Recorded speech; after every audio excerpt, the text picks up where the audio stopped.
More now on the big transport problems which are facing people because of the snow hitting the UK. At least 200 vehicles are stuck on the A57, that's south of Sheffield, and some drivers have been there since Tuesday.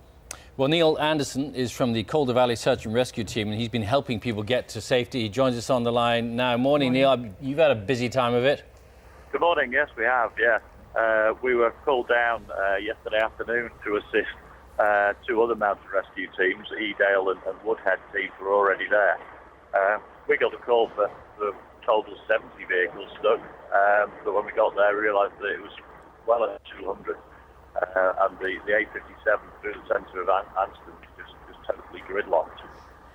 So we spent yesterday afternoon and into the evening checking cars and vehicles and trying to gather all the people together in the Methodist Church Hall, where social services have kindly provided us with camp beds and sleeping bags and what have you. A lot of the lorry drivers with their heated camps and their own beds opted to stay put. But we had collected about 30 people and brought them all into the village hall. And then we stayed there overnight. We've been stood down now. We're just on our way home. Woodhead team have taken over again this morning. And we had a few stragglers coming in last night as well. Some rather ambitious lorry drivers still trying to make their way through and find themselves. Are they? People are still trying to make their way through, even though they've heard of how many people have been stuck there. What's been your advice to them? What would you say? Just don't go out? Well, if you see a road closed sign, it means the road's closed. Yes, exactly. And don't try and go down it.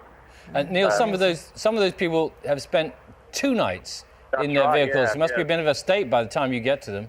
The snow really started coming down on Tuesday afternoon up there. It was already knee deep then, so a lot of the people have been there for last night was their second night away. There's a meeting this morning at 9 o'clock to try and sort out what they're going to do, but it's going to be quite some job to get those vehicles moving. Yeah. And Neil, one trucker gave up in the middle of the night. He walked how many miles to the community centre? 4 miles he walked through the snow. Yeah, he had his cab, decided to come in for a cup of tea and a warm bed. So 4 miles he walked.